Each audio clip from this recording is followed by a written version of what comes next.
Whether you play tennis, basketball, volleyball, pickleball, whatever you're doing on a court, you probably need to be paying attention to the New Balance Coco CG1. Let me explain why. Now the CG1 is one of the only tennis player signature sneakers that's around out there right now. I mean, there's a ton in the basketball space, not that much in the tennis space, and that's what makes these so unique, as they are a signature sneaker from a tennis player, Coco Gauff. However, they play so many sports so well, it's not hard to see where all the inspiration came from these from multiple different sports. Now, starting in the uppers, when I first saw them out of the box, I thought they were going to be number one, really unforgiving. The lockdown wasn't going to be that good, and they were just going to be too bulky and heavy, and none of those ended up being true. You do have all these leather reinforcements going around the entire shoe, or synthetic leather, and those reinforced leather panels are then stitched all the way around the heel and then are locked into the lace line by these outrigger lace eyelets. And then under that, you also get an elastic wrap that is independent of the lace line. That actually goes underneath of it and then sews into the strobel. And then under that layer is the Fit Weave Light, which is the base layer of the uppers. And Fit Weave Light is a very dense TPU based weave in the uppers of the shoe. Now, as you can see here, it is a very, very tight weave, and those strands are very, very small. But because this weave is made of so many thin, tiny strands of that eTPU, it does give a tremendous lockdown and a lot of protection, but also a lot of forgiveness and movement with your foot because they are small pieces of eTPU. But obviously the most striking part of the uppers is that they are a mid-top. And in recent years, tennis shoes have moved away from the mid-top design because it's hard to make a mid-top feel flexible. It's hard to make it feel really easy to move around and to play a really aggressive game with. You know, you just don't get that many degrees of freedom with a mid-top versus a low-top. No, they're not going to stop ankle sprains on a mid versus a low. And that's why I thought it was a really bold design to kind of go for the mid-top shoe on the signature sneaker of Coco Gauff, who moves so aggressively. You know, on the upper durability test, the Dremel 10-second Tire Grit sandpaper, it's kind of hard to see the drag guard on these, but it is a pretty extensive one. It goes all the way to the midfoot, and it is dimpled. Now, the Dremel didn't even, you can't even tell I did it. I was actually having a hard time finding where the Dremel actually laid down on this. So the drag protection is tremendous. You don't get a lot of rubber coming up here over the medial part of the shoe. However, for dragging on the uppers, you're not going to burn through these anytime soon. And looking at the midsole on the teardown, this is where I really like where New Balance is going with these shoes, as it is just performance first, and I just love that. So you actually get two densities of fuel cell foam. Now, right under your heel is a little bit more of a dense fuel cell. However, under that yellow foam, it actually feels exactly like the rubberized fuel cell here on the New Balance 2-Way Volume 2, their basketball shoe. And that's meant for a little more forgiveness under the heel and just a little bit more rubberized elements, a little bit more bounce. Now that is underneath the more dense fuel cell foam, and then underneath the carbon fiber shank, which goes from the midfoot all the way into the forefoot, and it actually creates a springboard plate under your midfoot. So you actually get a little bit more of a diving board effect under the balls of your foot, and that is really great for serving. And if you look at the jump height test on that thing, 41.6 centimeters on the jump height test, and this is in an eTPU based foam shoe, which typically doesn't get a ton on those jump height tests. This thing just rocketed past most tennis shoes I have tested this year, and that's just because number one, you get the carbon fiber shank all the way up into the forefoot of the shoe, but then number two, a little bit more bouncy rubberized eTPU underneath of that shank. So just all those things combined together makes for just a super diving board effect on these shoes. And looking at the outsole tread, this was definitely the part of the CG1 that confused me the most when I first took it out of the box, because I wasn't really sure what the goals of the tread were. If you look here, it's just horizontal grooves all the way from the rear foot into the midfoot, and then those grooves basically just go diagonal, kind of going in with the in flare of the shoe. And you have a giant flat spot where the NB is, and you have a little bit of rippling here in the forefoot, but not much. And then when I put them on, the rubber felt kind of soft on the outside and then a little bit more stout on the inside. And so I thought, like, what are these supposed to do? I wasn't really sure I was going to get that much grip. However, as soon as I took it out for the shuttle test, you could find out immediately what it's meant for. And if you look at that shuttle test, I got 14.06 seconds, which is the fastest shoe I've ever tested. Yeah, I've done a lot of shuttle tests and I've gotten better at them. And yeah, I've gotten a little bit thinner since I've started doing these videos, not much, but a little. But I will say the confidence this shoe gives you around corners is just unmatched. The ability to slide in these shoes is unmatched. And that's kind of where these shoes are. These shoes are meant to slide on a hard court. They're also meant to grab in the rear foot. So when you come across a turn or when you're chasing down a ball, when you put your lead foot out, that rubber just goes with you because it's in the direction of the shoe, right? So you'll slide until the rear foot kicks in, those horizontal grooves kick into the ground.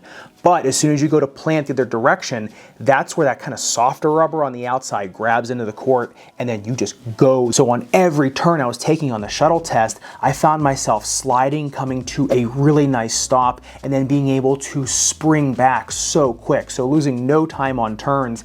And for the profile of the shoe, I just could not believe how quick it was on the straights. I did not think this was going to be a fast shoe whatsoever. It is. And then if you look here in the rear foot, maybe a little bit of a rocker. It's got a little bit of a groove here. However, it's not a huge deal, but it does make the rear foot of the shoe a little bit more nimble because it does just allow this shoe to move a little bit easier on court when you're kind of shifting your body weight. And so even though it is a mid-top, has a lot of leather around it, it is still a little bit more of a nimble shoe, especially here in the outsole tread. So one kind of equalizes the other, and that's what gives you so much confidence. Confidence of a mid-top shoe and all the lockdown of it, but also the nimbleness of this rubber on the bottom. And if you look at the outsole durability test, the Dremel 10 seconds highest grit sandpaper, really not even a millimeter of damage on the clear or the dyed rubber. However, the dyed rubber had just a little bit more shelling out with the Dremel. And if you look at the durometer or test of hardness of the rubber, the dyed rubber only comes in at 13.2, whereas that central clear rubber comes in at 19.5. So quite harder rubber here on the inside. It just watch out, because if you are a really aggressive slider and you slide on the medial part of the shoe, you will start to wear down that rubber faster than you do the clear rubber on the inside. And looking at the fit of the CG1, this is another thing that was really kind of confounding to me. If you look at the shoe, it is pretty inflared, so I thought it was going to be maybe a little bit more narrow and forgiving. However, they're a little bit long and very generous even in the standard D men's width. So I will say, if you were a narrow or medium foot, I probably would go down a half size in these unless you are an extremely outflared foot. If you are a 2E and you want a more performance fit, probably just want to go true to size, and you can even go, I mean, I have a 2E and I went in D width and it was fine. If they do start making these in double E, if you want more room, you can always just go up to that double E size. I'm not sure if they are going to be making these in the 2E in the mass market production of these. And because these have a decent stack in the forefoot as well as that super long carbon fiber shank, these are great people with ball of foot pain or arch pain. Now, if you're somebody with heel pain, it is a little bit more of a dense foam under here, so I do think you can slide an orthotic in these. And because the ankle collar has such wide padding, if you look, it goes all the way from the ankle collar all the way down to the mid part of the shoe. Typically it just kind of comes up here in a little ring. However, that padding is super deep, so if you do want to put an orthotic in these, then you will be just fine. And getting into the all-important playability of the CG1, I mean, I should probably break this down into tennis, basketball, pickleball, and volleyball. However, in terms of tennis playability of these, because the heel counter is just a little bit more malleable because it has the leather around it, so it's not as super stiff of a heel counter as some others, you get a ton of flexibility and kind of a lot of biofeedback from these. Remember, a mid-top or a high top is not going to stop an ankle sprain. However, it does give you a ton of feedback in your leg, so you really have a ton of confidence on corners, a ton of confidence sliding, and just really kind of going all out for balls.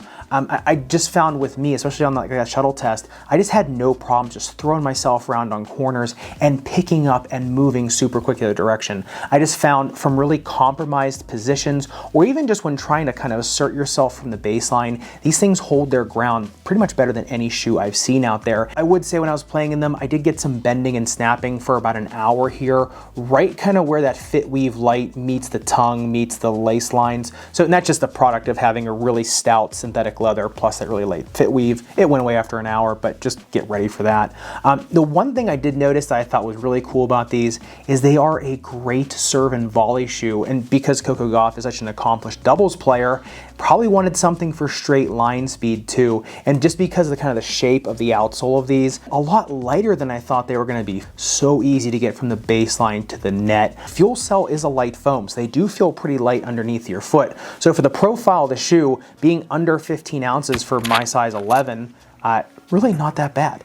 Now, because these have such a lighter formulation of Fuel Cell in the midsole, but they are still so containing, they play with the consistency and the containment of a more maximalist mid-top shoe, but they have the nimbleness of a more lightweight, low-top speed-focused shoe, and that's because the shoe is designed more for the side-to-side movement of tennis, so it still has to be pretty fast, but it also has all that containment if you are playing even under the hoop. So even for like a larger center, you can still wear these shoes. I just would keep them outside because the grip on asphalt is phenomenal on indoor hardwood courts. the rubber is pretty hard, so you will need significant warming before they'll start to grab those. And in terms of pickleball, the reason I like these so much is because I think when you're digging for ball, especially kind of dinks in the kitchen or something, or when you're kind of trying to get the ball behind you and you're trying to slide out for that, these will give you such a good grip when kind of trying to get back to the center of the court or just back to neutral in a rally. So I think, you know, you're not going to need some of the front to back speed that these give you. However, in terms of that low to the ground type feel and low to the ground playing style that you can get into with pickleball, that's why I think these are really good. And so if you're looking for the most plush shoe on the planet, these aren't it. These are much more performance first shoes. If you want plushness, go with the Lav V2 with Fresh Foam X in it. You know, go with the Lotto Raptor Hyper Pulse, something with just a deeper bed of softer foam. If you want performance though, these are the best shoes on the market right now, bar none. Even for outdoor basketball, I think these beat pretty much most other shoes, except for maybe the New Balance Kauai 2, which coincidentally is a great shoe for tennis, which is a signature shoe in the basketball space. So really, New Balance right now is kind of coming to play in terms of performance first shoes. And I've always thought of them more as kind of like comfort first, you know, foot ailment first type shoes. And you can kind of see now in the 2020s, they're really moving into more of the performance first type shoes. So it's super interesting design, and I just love all the input it looks like that Coco Gauff actually had in these shoes. As you can tell, they're meant for a mover, and they're meant for someone even playing outdoor basketball that needs a little bit more containment, but also wants a light shoe to be able to play outside. Because a lot of times you can't get both, and the engineering in these is just good enough that you can kind of get that real sweet spot. But as of right now, the CG1 is actually pretty hard to get. They sold out immediately at the US Open when they came out. And the only reason I was able to get these, this is a review unit I got from New Balance. So that's why I'm also really curious as to your thoughts. If you're an outdoor basketball player, tennis player, volleyballer, pickleballer, whatever, I'd love to know, are you interested in a shoe like this? Or are you going something more specific to tennis, basketball, volleyball, or pickleball? Let me know down below. And if you want to see the other sibling to the CG1, the Kauai 2 that I was just talking about, which is a basketball shoe that is tremendous for tennis, make sure you click into this video up above and subscribe down below. Respect your rubber and foam and tennis specific signature sneakers. I'll see you in the next one.